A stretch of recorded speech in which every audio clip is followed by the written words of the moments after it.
Thank you everyone for joining me this afternoon. Before I get into the numbers, I'm happy to point out that I feel like we've reached the point where we're having more successes and fewer challenges. Our top priority continues to be getting benefits to as many people as we can, as quickly as we can, through our regular unemployment programs or one of the brand new programs that was built just a few months ago. Early in the pandemic, we were inundated with people filing claims, and we faced a double challenge of processing and paying claims while also building new and accessible programs. While there are still challenges before us and we remain dedicated to addressing them, the main challenges that we face include helping people in adjudication and paying people for the waiting week. And I want to talk first about adjudication. We're committed to continuing to work quickly and accurately to process people's claims who require adjudication and to get them all the benefits they're eligible for as quickly as possible. To that end, we've launched Focus Adjudication. Like we did with Project Focus 100 and Focus PUA, we're marking our progress against a goalpost and we'll be reporting out on this on a regular basis. We're using the number of people who at the very end of September had claims that needed adjudication as our goalpost for Focus Adjudication. That was 52,000 people. Last week, that number had reduced to 45,250, and as of yesterday, of that 52,000, there's about 41,700 in adjudication. Although we're urgently focused on getting each and every one of those people's claims fully resolved as quickly as possible, it's worth noting that tens of thousands of those people have already received benefits. Almost a third of those whose claims are in adjudication have been paid under benefits while you wait, and many others have received some benefits, and it's only 1 or a few weeks that are the subject of the adjudication work that we have to do. We want everyone to know that we're doing everything we can to speed up the adjudication process and to resolve these claims as quickly as possible. As with the prior goals that we've set, we anticipate getting through the claims more quickly each week with increasing progress and an increasing pace of progress. Our 300 adjudicators understand the vital role that they play in helping Oregonians get benefits so they can pay their mortgage or rent and put food on the table. Many of our adjudicators and other employees are working overtime every week because they're so committed to working all the way through this backlog as quickly as possible. We'll continue our focused work and look forward to providing updates on our progress as we move forward. Last week, I talked about the Disaster Unemployment Assistance, or DOA, program, and that the deadline to file a claim under that program was last Friday. Since then, Oregon has requested and received an extension, so that deadline to file for DOA is now Friday, November 27th. As a reminder, this program provides a safety net for people whose employment was directly impacted by the September wildfires and who are not already eligible for benefits under another unemployment program. So far, we've paid just over 130,000 to 109 Oregonians through the safety net program. There's an even larger number of people who were impacted by the fires that we've helped through some of the many other benefit programs that we're providing right now. Anyone whose employment was impacted by the recent wildfires and who hasn't yet applied for DOA should submit their application as soon as possible. And again, to be eligible for DOA, you can't be eligible for any other unemployment program, and you must be in Clackamas, Douglas, Jackson, Klamath, Lane, Lincoln, Lynn, or Marion counties. There's more information at oregon.gov/employ/disaster, including the application, instructions, frequently asked questions, and more. We know that the unemployment insurance payroll tax rates are coming to the top of mind for many Oregon businesses right now. We want to provide as much information as we can to help employers prepare for the coming year. Each employer will receive their individual unemployment insurance tax rate around mid-November, but we'd like to share our preliminary estimate for the anticipated tax schedule for calendar year 2021. Despite facing the highest unemployment rate in Oregon's history, we anticipate that Oregon will only move to the middle UI tax schedule, Schedule 4. This is thanks to the statutory formula used to sustain the Unemployment Insurance Trust Fund. That formula has kept Oregon solvent through the Great Recession and is on track to keep us solvent during this current recession as well. This contrasts with many other states. 21 other states have already borrowed tens of billions of dollars just to pay regular unemployment benefits.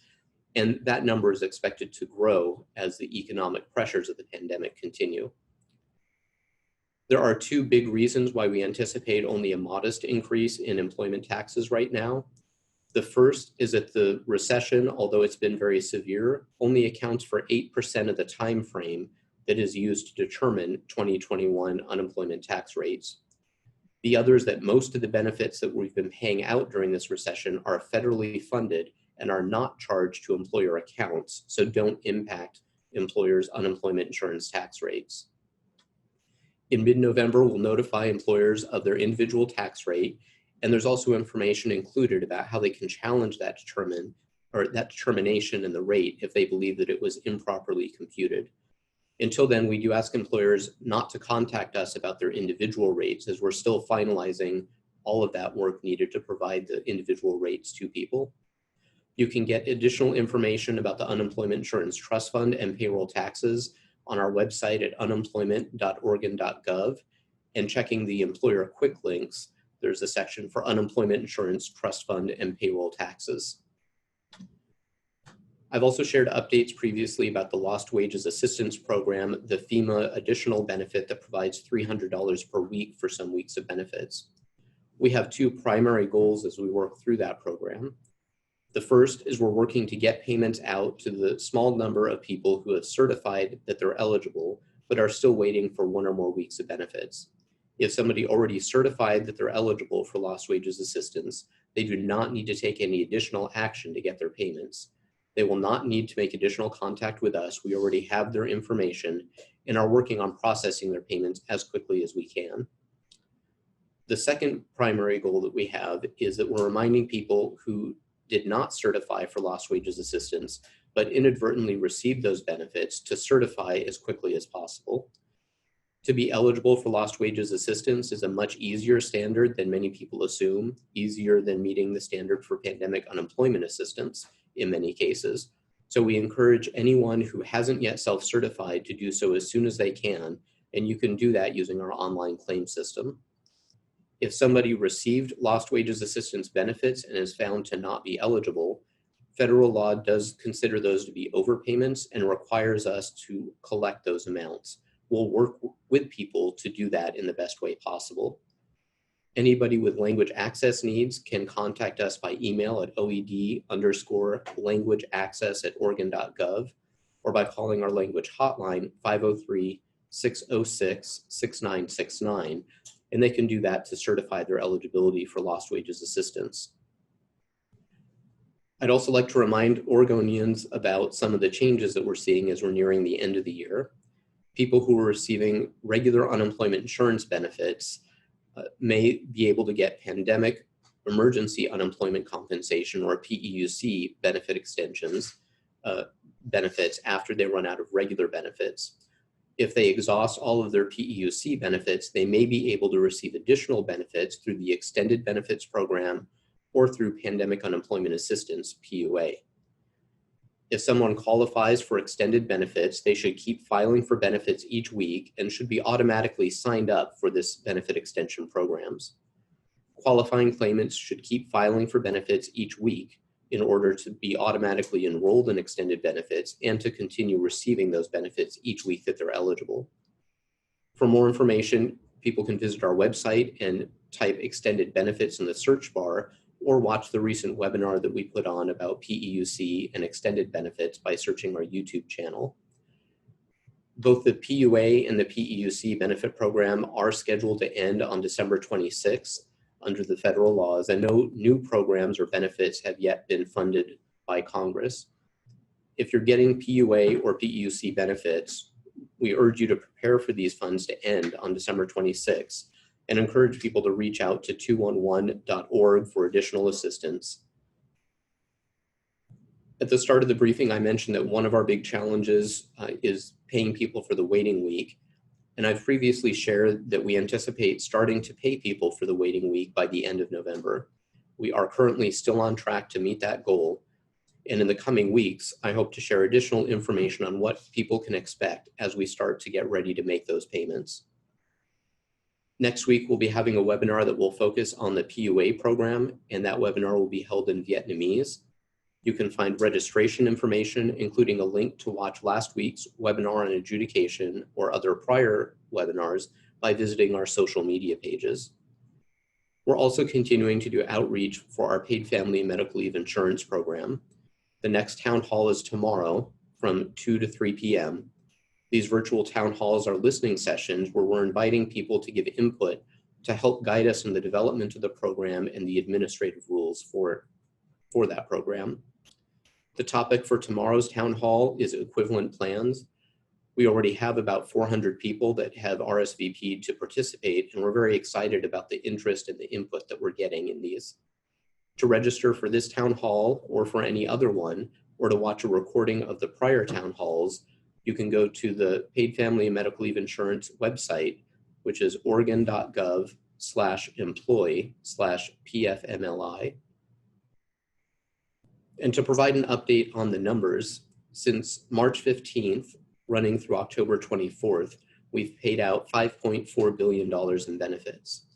So in the past 7 months, that's more than we paid out in the prior 9 years. While the incoming work has slowed, it continues to still be busy. During that same time period, we've received about 593,000 claims for regular unemployment insurance benefits. Again, some people are filing multiple claims, but each of those 593,000 claims is one that we need to process. During the prior year, we had about 85,800 during the same time period. We are processing these claims very quickly. We continue to get the vast majority of them processed within just the first few business days, and even the most complex ones are being handled within a couple of weeks. For the Pandemic Unemployment Assistance Program, we've now paid out about $286 million to almost 70,000 people in Oregon.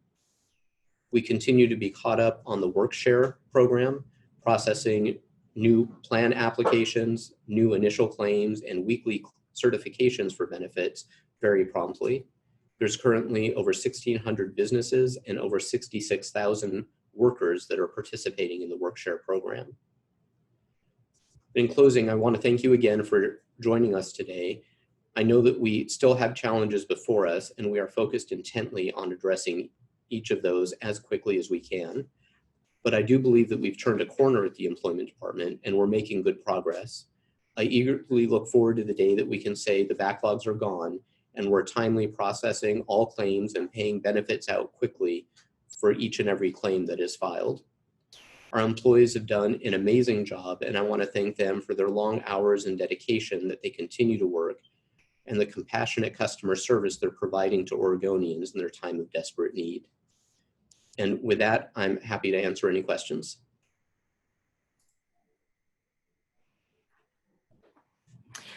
Thanks, David. In one moment, I'm going to unmute the lines and I will call on reporters in the order that they RSVP'd. And a reminder, one question and one follow-up question. And if you're joining us by phone, make sure to hit *6 to unmute yourself. And first up, we have Lindsay Nadrich with Coin. Hi, David. I spoke to a gentleman today who was waiting weeks and weeks for his claim to be adjudicated. He said he missed a call from an 800 number, didn't pick it up because he thought it was a robocall and missed the voicemail. And since he didn't get that phone call, he says his claim has been denied and he has yet to get a hold of anybody. And he says he needs a letter with a number to be able to file an appeal, and he hasn't received that yet. What would you say to somebody in that situation who missed the call, their claim was denied, and now they don't really know what to do? So a couple of things. One, we have been encouraging people to answer their calls. We've been working as hard as we can to have our phone show that it's us. And we've done everything that we can on our end to do that. Especially with cell phones, it's the individual cell providers that some of them, it still doesn't show it as the Employment Department calling. So we're encouraging everyone to answer the phone when they know that we're working on their claims. If they've missed it, when the adjudicator is calling who's worked on their claim, they are leaving their direct phone number for people to call them back at, because at that point their claim has been assigned to an individual. If they miss that, they're not able to get through, they will receive the formal written decision that explains whether they're denied benefits or not, and has information about how to appeal the decision. People can appeal that decision by sending an email, or they can do that using the Contact Us form. So if they know the date that they were denied benefits and can give us enough information to know what decision they're denying, they can request that through the Contact Us form, and we will go ahead and process that. The other point that I'll add is if there was information that we didn't have that is related to the adjudication issue we're having to look at, they can provide that to us. If it's a document, they can attach that to their Contact Us form. And we do review the hearing requests so that sometimes we're able to resolve the issue before a hearing, especially if it's because they didn't have a chance to give us the information, or we tried to get it and we couldn't reach them, but they can now give us some missing information that we need. Do you guys call more than once? Because he just says he's tried to call back and can't get through. Right, we do typically try to call people multiple times. We also have, I've mentioned that we're contracting with a vendor that's helping us reach out to people. They're also calling multiple times and leaving messages each time. And then lastly, real quick, if I could ask, someone else wanted to know, they still haven't received their lost wages assessment payment. The employment department Facebook page said it was a result of a glitch in the system. He says he's been contacted twice after using the contact form, saying they entered my information, it was taken care of, and my payments would be there by next week. Both weeks came and went with no payments. Sure, so I mentioned that that is one of the two things that we're really focused on with the lost wages assistance. It's a small number of people. Comparatively, we've paid out the lost wages assistance to hundreds of thousands of people. It has become complicated with all the layers of programs that are in place and with people shifting from one program to another. So the coding to get those payments released has been very complicated. There are a small number of people, if they've already certified, and it sounds like that person has, and they've already been in touch with us, so we know that they're waiting for that payment. We are working on it daily, seeing what we can do to get those payments out as soon as possible. And we recently sent some communication out to each of those people, just giving them that update that we're sorry we haven't been able to pay it yet. We are working on it and anticipate being able to release those payments in the near future. Thank you. Thanks, Lindsay. Next, we have Peter Wong with Pamplin Media. Hi. You've had a couple of focus on various things that you've set deadlines and actually met them or beat them in one case, if I recall. Do you have a target for the latest focus on PUA adjudication? Sure, we do, and we'll be releasing the information about when we anticipate getting it done. And when we're choosing these targets, we're really, we're doing everything we can to get through the work as quickly as possible. The targets that we're putting out there are very aggressive, and it relies on us continuing not just to do work at the same pace, but to keep speeding up significantly. With that, we know that there's a lot of people waiting, and I believe that the anticipated target would be to get through the 41,700 remaining adjudication claims as of September 30th, that would be done. It would be pretty close to the end of the year. We're focused on speeding that up absolutely as much as possible. But again, we don't want to give kind of a false expectation. So we've put out the most aggressive target that we believe we can meet, and we're doing everything that we can to get it done even sooner. On adjudication itself, I know you've probably spoken to this before, but could you explain once again why this is required, and especially in the case of PUA versus regular benefits eligibility? Understand the provision in the CARES Act that requires the federal government basically requires the states to certify that people who get PUA are not eligible for regular benefits.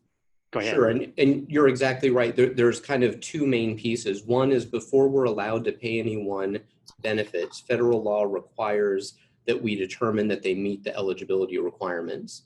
So there's any number of things that can come up that we have to do adjudication on so that we can meet that federal standard of showing that people are eligible. So for instance, if somebody is discharged from their job, if they're fired, or if they quit, or if they leave the state for a period of time, anything that could impact their eligibility to get benefits in a week, that's something that we have to adjudicate. And for PUA, you're exactly right. The CARES Act and repeated federal guidance very specifically says that we first have to determine whether someone is eligible for regular benefits before we're able to give them PUA benefits. That is something that we were using the benefits while you wait approach to try to help people, especially those people who we knew would end up with either regular unemployment or PUA. Unfortunately, we've had to scale that back because of the federal regulations, and they've said that we can't use that as broadly. So we're really doing everything we can to minimize the adjudication and to streamline the process as much as federal requirements permit. Okay, thank you. Mm-hmm. Thanks, Peter. Next, we have Kate Davidson with OPB. Hi. Can you hear me? Hi. So you mentioned that almost 42,000 people still have claims in adjudication from the September sort of benchmark. And you've also said in the past that some people with issues might not require a full-blown adjudication. Does that 42,000 number, is that the full universe of people who have issues that need to be resolved with their claims? Those are the ones that look like they likely need adjudication.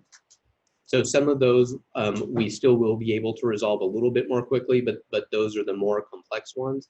That is the vast majority of people who still have issues that have to be addressed for their claims. There are other issues that come up periodically.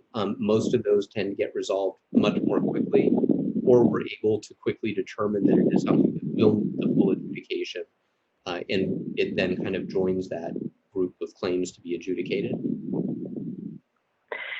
What week of claims is the department currently adjudicating? I know that you're trying to sort of go chronologically. Where are you in the timeline? So I can't give a simple answer for that. And part of that is because of a number of the strategies that we're using to get through the work as quickly as possible. We are trying to go through the people that have been waiting the longest. That continues to be our priority. But I've mentioned that we hired several hundred new adjudicators, and that we've really shifted our training approach in order to get them able to help get through that work much more quickly than the usual multiple months of training, and then pretty gradual introduction to additional issues and gaining experience would let us do. So we've done some very targeted training where a number of people are trained just on some issues.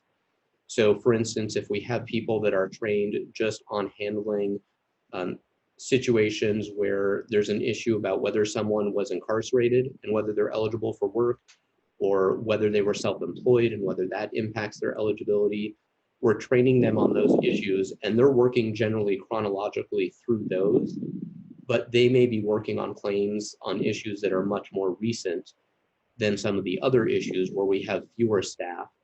And we're taking the same general approach we had before of trying to let our most experienced staff spend their time on those most complex cases so that they can get those moving.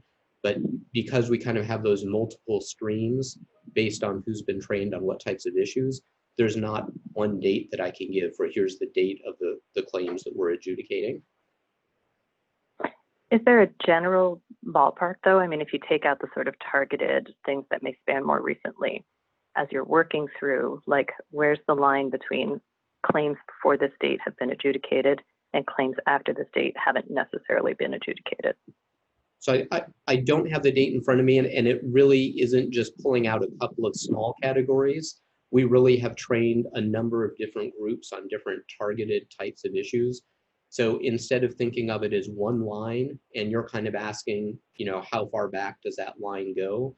we really have a whole bunch of different lines where we're sorting all of the adjudication into the different types of issues. So it is more complicated to give a definite answer, but the more relevant part is I don't have the best estimate that we would have. I don't have in front of me right now. Okay, thanks.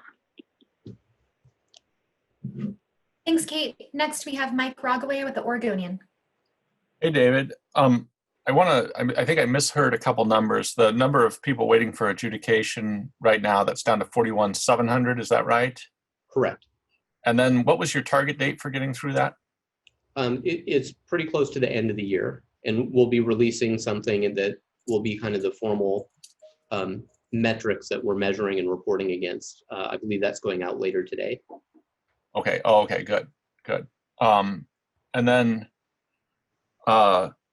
you mentioned some overpayment with the LWA. How many folks are we talking about with that? So it's hard to have an exact number. There are quite a few people that have received payments that we don't have the certifications for yet. I think the most recent number I saw was it is around the mid 30,000s, between 35 and 40,000. From the outreach that we've done so far and everything that we're seeing, a very large majority of those people do actually meet the eligibility requirements to get those benefits. They just hadn't yet completed the certification. So we're working through having some people focus on contacting them, getting those certifications so that they know that they are eligible for those benefits, they can keep them, or for the relatively small number of people who ultimately aren't eligible, to work through the best way for us to recover those amounts. Thank you. And just so I'm clear here, that most of those appear to be eligible for it, but didn't actually certify, but they did get paid. So that would be the department, if they don't certify at some point, the department would be obliged to recoup that under federal law. Is that correct? Right? Correct. Thank you.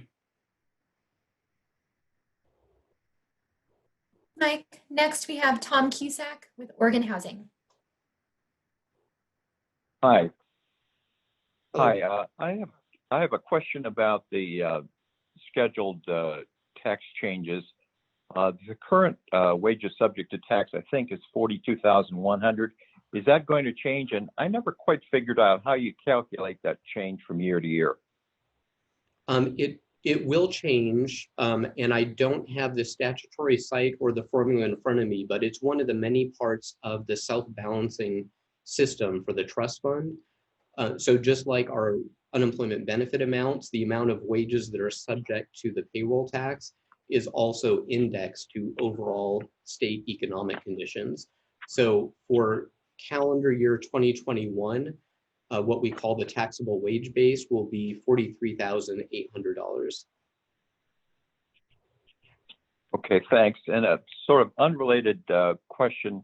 In the last couple of days, I've noticed that several state agencies have posted their budget requests for 21-23, including Department of Human Services, the Housing Department. I was looking on your website and I didn't see a link currently for your budget request. Is there some place we should be looking for that? We haven't posted that yet. We're still working with the Department of Administrative Services and the Governor's Office on making sure that we have the best budget to seek for next biennium. As you can imagine, with the really volatile economic conditions and that being such a huge driver of the amount of work that we have, it's a bit more challenging than in most years where we have more predictable projections that we can work on. Things are changing pretty rapidly, so we want to make sure we're getting the best target that we can moving into this. If I can just follow up one more question, any kind of ETA as to when that's going to be finalized? I don't have that ETA at this point. Okay, thanks. Mm-hmm. Thanks, Tom. Next, we have Dick Hughes with the Hughesisms. Thank you. Maybe I missed something, but on the LWA, the lost wage assistance, how is it that people got paid without being eligible?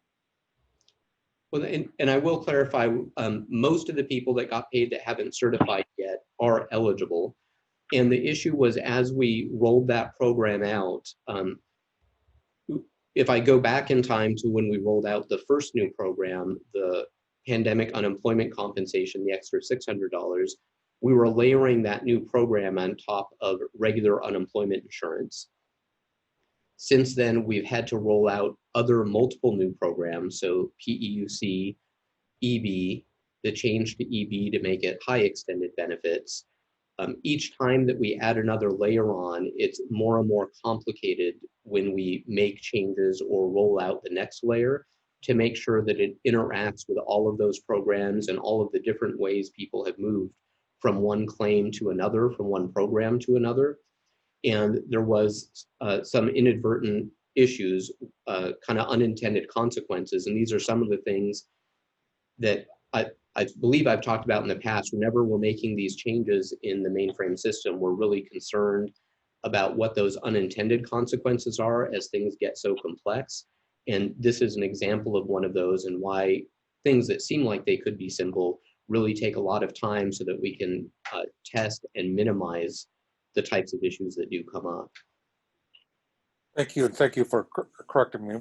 What I meant was that these people were getting benefits without being certified, not being eligible. So to understand, so this was a technical glitch in the programming. Essentially, yeah, it was an unintended consequence of rolling this layer, this new program out and interacting with all of the others. And we have added, we already quickly kind of incorporated the learnings of what those unintended consequences were and what led to them into all of the testing that we're doing as we work on the waiting week and any other changes that we need to make to the other benefit programs. Thank you. Mm-hmm. Thanks, Dick. And last, we have Bill Perler with the Statesman Journal. Yeah, hey, David. So I have a question about the claims progress on the website, on the Oregon Employment Department's website.